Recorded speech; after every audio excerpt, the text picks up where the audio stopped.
Hello बच्चों, welcome back to my YouTube channel Rohit coaching classes. आज हम लोग क्लास 10th का चैप्टर लाइट का लेक्चर नंबर 2 पढ़ने वाले हैं, जहां पे हम लोग कुछ स्फेरिकल मिरर्स के बारे में बात करेंगे, क्या होते हैं, उनकी प्रॉपर्टीज़ क्या होती हैं। फिर उनसे इमेज फॉर्मेशन के बारे में बात करेंगे कि कैसे उनसे इमेज बनती हैं, इमेज बनाने के क्या रूल हो सकते हैं। इन सब टॉपिक्स पे हम लोग आज जो है डिस्कस करने वाले हैं। ठीक है, तो बेटा हम लोग जो है शुरू करते हैं। सबसे पहले हम लोग बात करेंगे स्फेरिकल मिरर्स पर, ठीक है ना। तो सबसे पहले हम लोग बात कर लेते हैं स्फेरिकल मिरर्स क्या होते हैं। तो ऐसे मिरर जिनकी रिफ्लेक्टिंग सरफेस जो है स्फेरिकल हो, स्फेरिकल मिरर हो जाएंगे। तो हम ऐसा बोल सकते हैं कि mirrors having spherical surface are called spherical mirrors. Spherical mirrors. Okay, अब इनके टाइप्स के बारे में बात करें कि स्फेरिकल मिरर होते कितने टाइप के हैं। तो स्फेरिकल मिरर हमारे 2 टाइप के होंगे। हालांकि बहुत सारे टाइप के होते हैं, बट यहाँ पे 10th क्लास में जो हम लोग को पढ़ना है वो केवल 2 ही टाइप के पढ़ने हैं। एक तो कॉनकेव मिरर और दूसरा कॉन्वेक्स मिरर। ठीक है, तो कॉनकेव और कॉन्वेक्स की पहले पहचान करेंगे, फिर उसके बाद उसकी डेफिनेशन लिखेंगे। तो फर्स्ट ऑफ ऑल हम लोग बात कर लेते हैं कॉनकेव और कॉन्वेक्स मिरर। तो नेक्स्ट हेडिंग है हमारी टाइप्स ऑफ स्फेरिकल मिरर।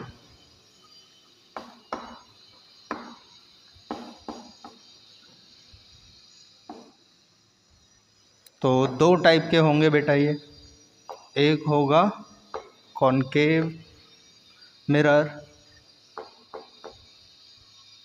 और दूसरा होगा कॉन्वेक्स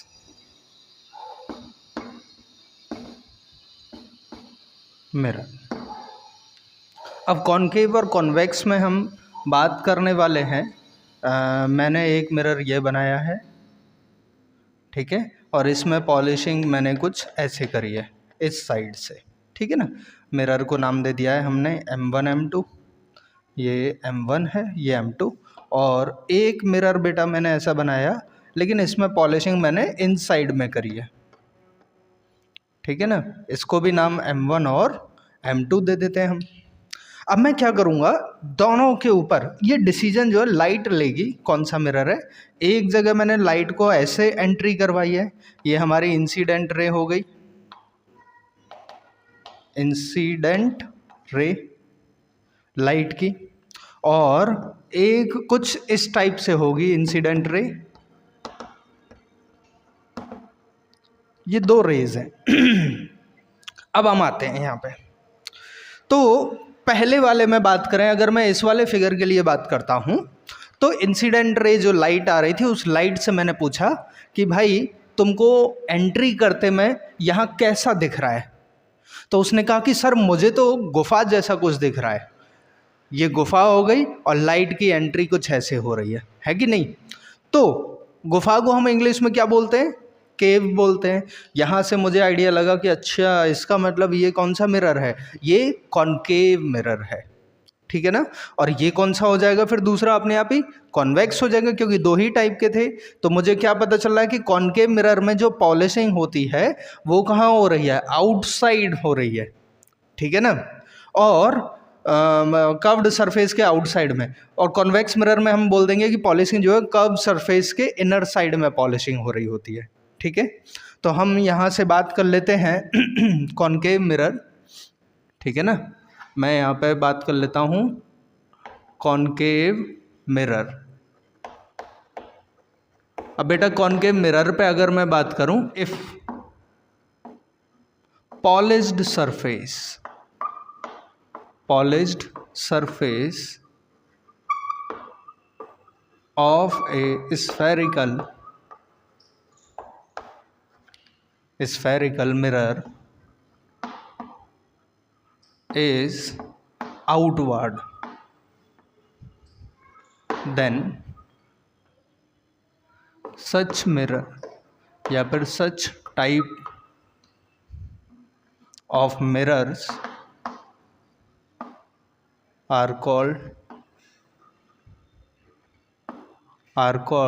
is concave mirror.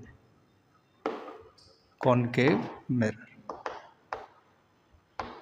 मतलब कुछ मिरर ऐसे होंगे जिसमें पॉलिश सरफेस जो है वो आउटसाइड में दे रखी होगी, तो उस टाइप के मिरर्स को हम क्या बोल देंगे, कॉनकेव मिरर बोल देंगे। इसके लिए अगर मैं डायग्राम बनाना चाहूँ छोटा सा, तो ऐसा बाहर की तरफ में मैंने पॉलिश्ड कर दिया है, तो ये क्या हो जाएगा, एग्जाम्पल हो जाएगा हमारा कॉनकेव मिरर के लिए। दूसरा हो जाता है हमारा क्या, सेकेंड पोर्शन पे आता है कॉन्वेक्स मिरर। तो कॉन्वेक्स मिरर की क्या डेफिनेशन बनेगी कि उसमें जो आपकी पॉलिश सरफेस है वो कहाँ होगी, इनवर्ड होगी। तो कि if the polished surface is inward in a spherical mirror, in a spherical mirror, then such mirror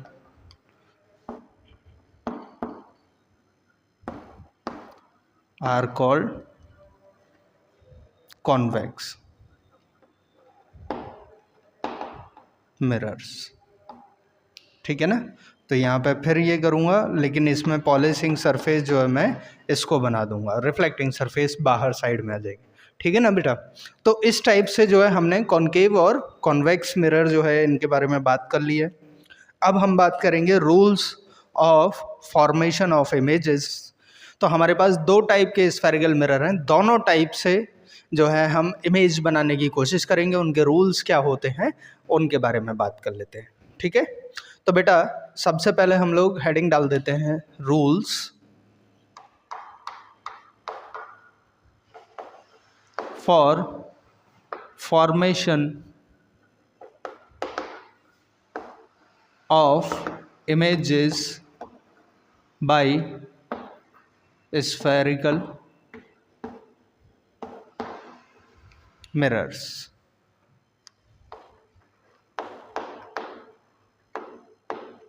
spherical mirror से जो है इमेज बनाने के कुछ रूल्स।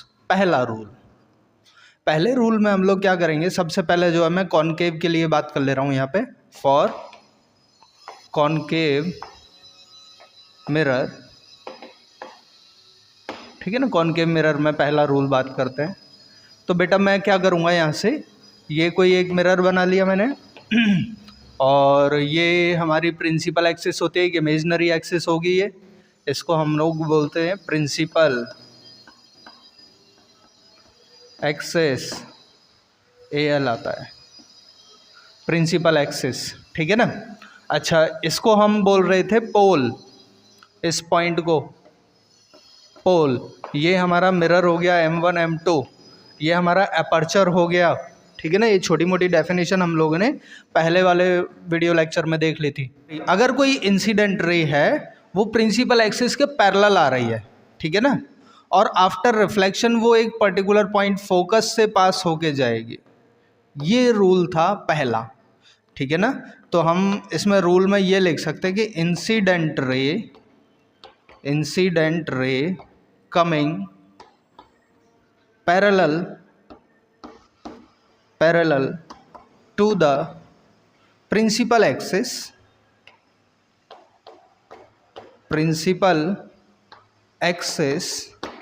after reflection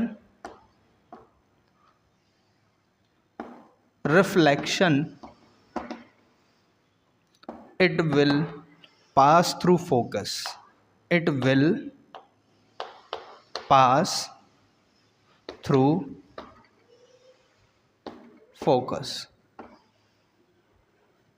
ठीक है। ये पहला रूल था कि अगर कोई इंसिडेंट रे है वो प्रिंसिपल एक्सिस के पैरेलल आ रही है तो रिफ्लेक्शन के बाद वो हमेशा फोकस से ही पास होगी। This is our first rule. ठीक है ना। प्रिंसिपल एक्सिस के पैरेलल अगर कोई इंसिडेंट रे आएगी तो वो हमेशा फोकस से ही पास होगी। क्या पहला रूल क्लियर है? दूसरे रूल पे आते हैं। दूसरा रूल क्या कहता है?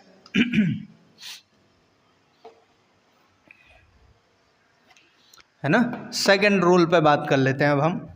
तो सेकंड इसका जस्ट उल्टा रूल होता है। सेकंड रूल में क्या करते हैं हम लोग कि मैंने फिर एक ऐसे ही मिरर बनाया, ठीक है ना, एक प्रिंसिपल एक्सिस बनाई और इस बार मैंने जो इंसिडेंट रे थी इसको फोकस से पास करा दिया कि अगर इंसिडेंट रे फोकस से पास हो तो after reflection it will be parallel to the principal axis. Reflection के बाद ये क्या होगी? प्रिंसिपल एक्सिस के पैरेलल हो जाएगी, ठीक है ना। तो रूल क्या होगा कि इफ इंसिडेंट रे coming from focus after reflection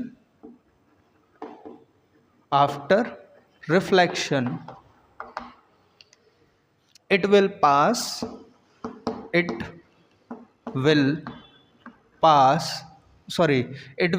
be parallel to the principal axis।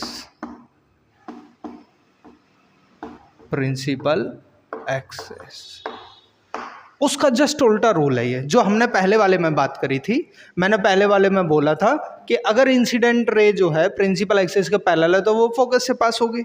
Second वाले में क्या बोल दिया मैंने कि फोकस से पास हो रही है तो after reflection it will be parallel to the principal axis. इसी का जस्ट उल्टा हो गया है, ठीक है ना, पहले वाले रूल का ही। थर्ड रूल पे बात करें, देखो ये रूल बड़े इंपॉर्टेंट है, जब तक ये रूल नहीं आएंगे इमेज फॉर्मेशन नहीं हो पाएगा। थर्ड रूल पे बेटा हम लोग बात करते हैं। थर्ड रूल में मैंने क्या किया, ऐसा ऐसे, और फिर ये प्रिंसिपल एक्सिस बनाई है मैंने। प्रिंसिपल एक्सिस है, ये हमारा पोल हो गया, ये मिरर हो गए M1 M2, ठीक है ना, ये प्रिंसिपल एक्सिस हो गई। अच्छा, अब की बार जो इंसिडेंट रे है ना वो हमारी पास हो रही है सेंटर ऑफ कर्वेचर C से। यहाँ हमारा फोकस था F, ठीक है ना। तो इंसिडेंट रे जिस रास्ते से आ रही है उसी रास्ते को फॉलो करेगी, वापस उसी रास्ते से लौट के जाएगी। अगर incident ray centre of curvature से पास होगी तो जिस रास्ते से वो आई है उसी से ही वापस जाएगी, ठीक है ना। तो इफ, यहां से लिखता हूं, if incident ray coming from centre of curvature, capital C लिख दे रहा हूं, coming from centre of curvature after reflection it will retrace its original path।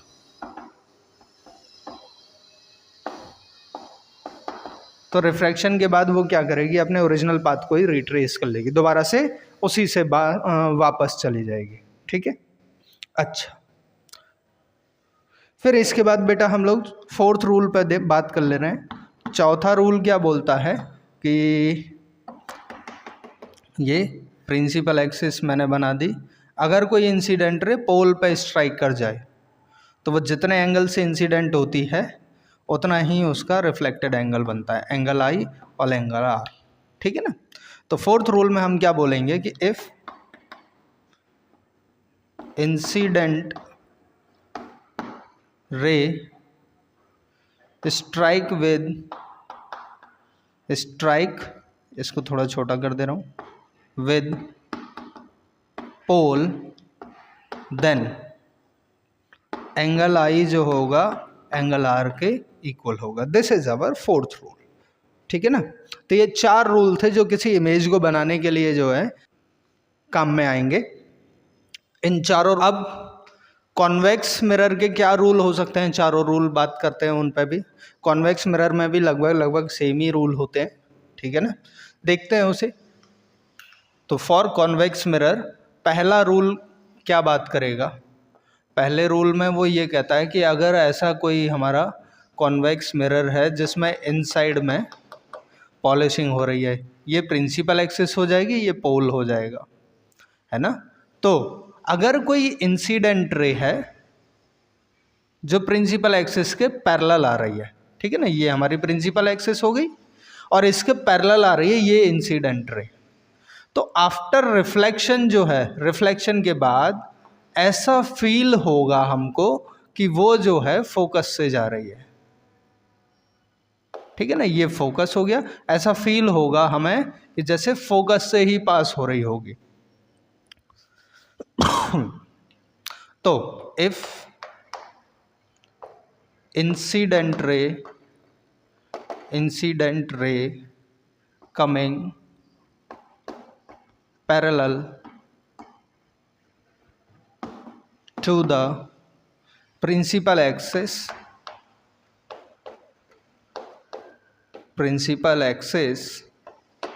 after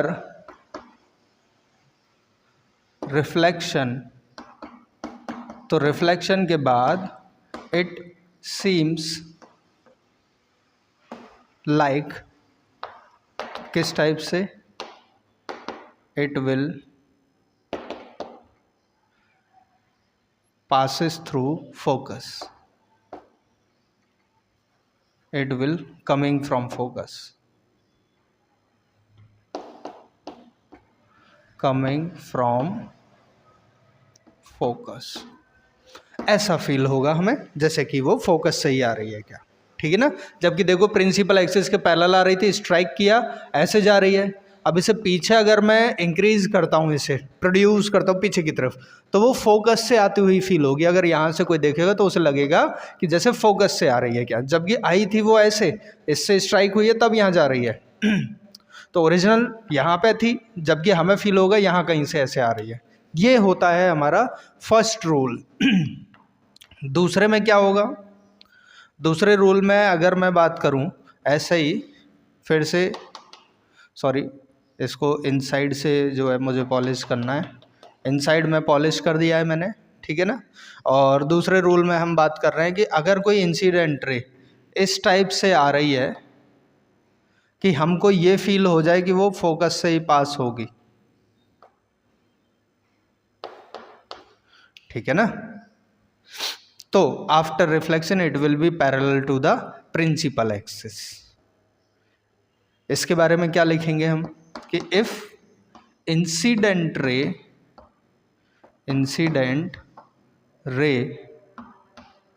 seems like it will pass through focus, ऐसा लग रहा है कि वो focus से पास होगी, देन आफ्टर रिफ्लेक्शन, ठीक है ना, it will be parallel to the principal axis, it will be parallel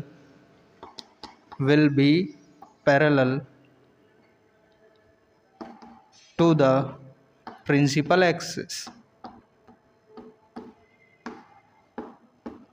ये इसका दूसरा रूल हो गया कि ऐसा फील हो रहा था कि फोकस से पास होगी, तो जब भी ऐसा केस हमें दिखाई देगा after reflection it will be parallel to the principal axis के पैरेलल हो जाएगी, ठीक है ना।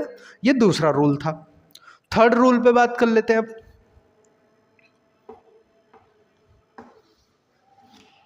थर्ड रूल क्या बोलेगा, फिर से यहाँ पे पॉलिशिंग कर दूंगा मैं, ठीक है ना। और अब की बार मुझे इसको यहाँ पे ऐसे मिटा देते हैं, तो ये डॉटेड लाइन वाली फील आ जाएगी आपको कि ये इंसिडेंट रे थी, ये हमारा सेंटर ऑफ कर्वेचर है और यहाँ पर फोकस है। अब की बार जो है इंसिडेंट रे हमको ऐसा फील हुआ कि सेंटर ऑफ कर्वेचर से पास हो रही है, ठीक है ना, या फिर सेंटर ऑफ कर्वेचर पे जाएगी। तो after reflection it will be parallel, it will retrace its original path. तो अपने ओरिजिनल पाथ को ये क्या करेगी, रिट्रेस कर लेगी। तो कि इफ इंसिडेंट रे seems like it will pass through center of curvature, then after reflection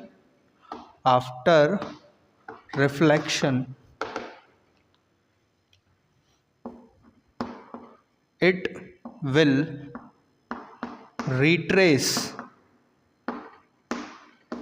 its original path।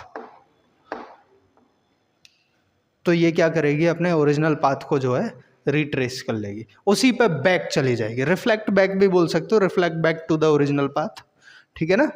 तो ये जो है रूल हमें पता चला तीसरा वाला, कि अगर ऐसा फील हो रहा है कि वो सेंटर ऑफ कर्वेचर से पास हो रही है तो आफ्टर रिफ्लेक्शन वो रिट्रेस कर देगी अपने ओरिजिनल पाथ को। और लास्ट रूल क्या होगा भाई, वो तो सभी के लिए सेम था, इसमें भी यही होने वाला है। ये हमारा पोल है, इंसिडेंट रे क्या कर रही है, पोल पर स्ट्राइक कर रही है, तो जो इंसिडेंट एंगल होगा और जो एंगल ऑफ रिफ्लेक्शन होगा दोनों बराबर आएंगे, ठीक है ना। तो if incident ray strike with pole, then उस टाइम पर जो इंसिडेंट एंगल होगा वो एंगल ऑफ रिफ्लेक्शन के बराबर होगा। ये 4 रूल जो हैं अगर हमें ढंग से तैयार है तो इमेज फॉर्मेशन में कोई भी प्रॉब्लम नहीं आने वाली है, ठीक है ना। तो मुझे लग रहा है कि आपको जो है क्या नाम है 4 4 8 रूल हैं, ये 4 जो हैं कॉन्वेक्स के हैं और 4 कॉन्केव मिरर के थे रूल्स इमेज फॉर्मेशन करने के लिए, और ये 8 रूल जो है आपको क्लियर हो गए।